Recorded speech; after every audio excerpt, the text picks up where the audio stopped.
Ce programme vous est présenté par F Racing, la marque de compétition pignon, couronne et disque de frein conçue, développée et fabriquée par France Équipement dans la Nièvre. Bonjour à tous et bienvenue dans ce récap MotoGP de 100 concessions fait en 10 points. La saison ne pouvait pas mieux commencer qu'avec cette première course à Jerez orchestrée par un Français d'une main de maître.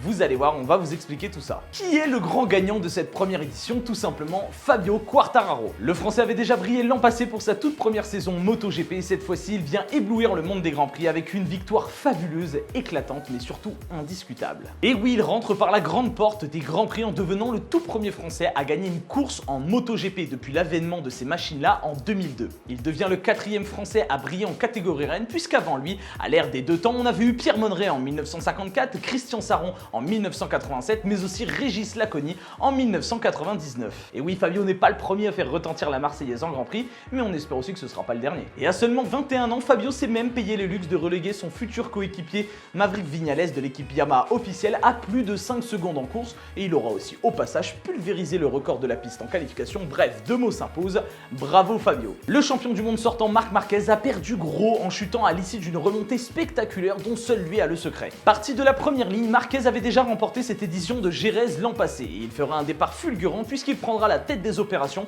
avant de commettre une petite erreur qui le fera passer par le bac à gravier. Il s'est vu alors partir dans une folle remontée doublant pilote par pilote jusqu'à aller chercher le deuxième de cette course, Maverick Viñales, à 4 tours de la fin, mais c'est là que les choses se compliquent. Et effectivement, Marquez commettra une erreur de plus et ça sera la dernière puisque cette fois-ci, il se fait éjecter de sa Honda sur un énorme high side. Malheureusement pour lui, ce sera une fracture de l'humérus qui lui sera diagnostiquée et sa participation pour les prochaines épreuves est plus qu'incertaine, surtout dans un format de calendrier aussi particulier et écourté qu'on a maintenant. Outre Marc Marquez, la première course MotoGP aura fait d'autres victimes parmi les gros bras du championnat 2020. Alex Rins a été victime d'une énorme chute dans le virage 11 et malheureusement, lui qui avait gagné 2 courses chez Suzuki l'an passé, ne pourra pas faire ce Grand Prix dimanche à cause d'une épaule meurtrie. Et même sanction pour Cal Crutchlow qui lui aussi se retrouvera faire une énorme chute à quelques minutes de la fin du warm-up, lui laissant quelques séquelles au cou et ne pouvant participer au Grand Prix. La performance de Johann Zarco est un petit peu passée au second plan ce week-end au vu de l'exploit du jeune prodige Fabio Quartararo. Et pourtant, Zarco a effectué une folle remontée, parti 18e sur la grille de départ, il aura réussi à grappiller place après place pour terminer aux portes du top 10 à la 11e place. Une performance plus que satisfaisante pour le Français qui retrouve une nouvelle dynamique au guidon de cette Ducati du team Avintia. Et cela aurait pu être encore mieux sans cette petite chute qu'il a effectuée lors de la Q1 qui l'a fait malheureusement partir du fond de grille. Mais Johann Zarco est bel et bien de retour, il aura même été félicité Fabio Quartararo pour sa victoire 3 jours après que ce dernier lui ait souhaité en personne son anniversaire. L'entente tricolore qui fait bien plaisir à voir. Le circuit de Jerez était le seul du calendrier où Andrea Dovizioso n'était jamais monté sur le podium. Et ça paraissait encore plus difficile quand on savait que le vice-champion du monde 2019 s'était fracturé la clavicule seulement 3 semaines avant l'ouverture des Grands Prix. Et Dovi a pourtant serré les dents en s'accrochant au groupe qui luttait pour ce podium, devançant au passage Jack Miller, Espargaro et Morbidelli. Une méritoire 3e place pour l'Italien, son meilleur résultat en Andalousie, on ne peut que le féliciter. Les pilotes Yamaha ont fait un choix un peu différent de tout le reste du plateau en partant avec des pneus tendres à l'avant sur cette course. Mais les hautes températures présentes sur la piste et qui pouvaient même dépasser les 55 degrés ont eu raison des courses de Viñales et Rossi. Le premier a pourtant mené la course durant les premiers tours avant de s'écrouler et devoir rétrograder à la 2e place, 4 secondes derrière Fabio Quartararo tout de même. Quant à Rossi en délicatesse avec ses Michelin, il n'aura pas fait mieux qu'une 8e place avant même de devoir abandonner sur problème technique. Et oui, car l'Italien n'a trouvé aucun rythme sur cette course et en plus de ça, il a dû jeter l'éponge, gros coup dur pour lui. Mesure de protection contre la propagation du coronavirus oblige, la célébration de notre Français Fabio Quartararo se sera fait sans embrassade avec le team Petronas qui pour le coup était masqué avec des visières de protection. Pas de public non plus pour applaudir face à l'éclosion du jeune prodige, c'est une course plutôt calme qui s'est déroulé sur ce circuit qui pourtant a la réputation d'avoir de fortes audiences et une forte ambiance. Et la célébration du podium n'y a pas fait exception puisqu'on a simplement déposé les coupes au pied du podium.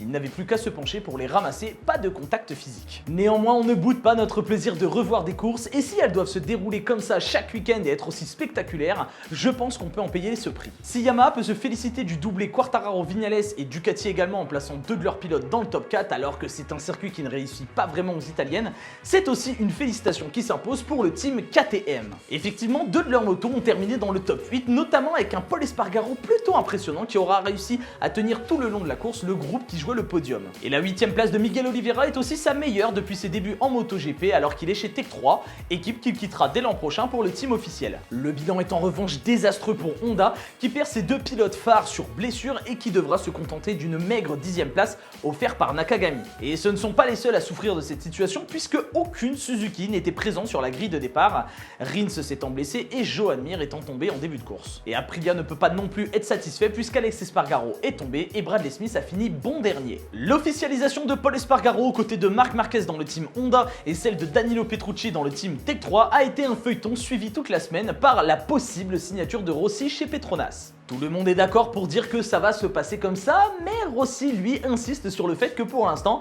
tout n'est pas signé, ce contrat il n'est pas encore paragraphé. Et du côté Ducati, Francesco Bagnaia a montré qu'il était digne de son guidon chez Pramac, ce qui n'est pas tellement une bonne nouvelle pour Johann Zarco qui n'a pas pu montrer l'étendue de son talent à ce week-end. Et on termine ce débrief comme on l'a commencé avec Quartararo pour boucler la boucle. Et oui, il est désormais le 4e français à remporter une course en catégorie Rennes après Pierre Monneret à Reims en 1954, Christian Saron à Hockenheim en 1987 et bien sûr Régis Laconi à Valencia en 1999. Mais ces 3 Français-là, bien qu'en catégorie Rennes, étaient sur des 500 de temps, ce qui n'est plus le cas maintenant depuis 2002, c'est l'avènement d'une nouvelle ère, les MotoGP, et Fabio en est le premier Français vainqueur. Quartararo a aussi pris ce week-end la tête des pole positions, devançant d'une longueur Christian Saron et devient aussi le 8e plus jeune pilote à remporter un Grand Prix. Voilà, ce récap est terminé, j'espère qu'il vous a plu, c'est vraiment un grand bravo qu'on peut dire à Fabio Quartararo, mais aussi à tous ses pilotes et à toute l'organisation pour un Grand Prix aussi réussi que sécurisé. J'espère que ce récap MotoGP de Sans Concession vous a plu, merci de l'avoir suivi et on se donne rendez-vous la semaine prochaine pour la 2e course de Jerez. Prenez soin de vous et V à tous. FE Racing, la marque de compétition pignon, couronne et disque de frein France Équipement 100% made in France. Conçu, développé et fabriqué pour vous offrir le top du freinage et de la transmission sur piste ou en off-road, FE Racing profite de 40 ans d'expérience en compétition et de plusieurs titres mondiaux. France Équipement est aussi distributeur français exclusif de la chaîne RK, victorieuse du Grand Prix MotoGP d'Espagne avec Fabio Quartararo.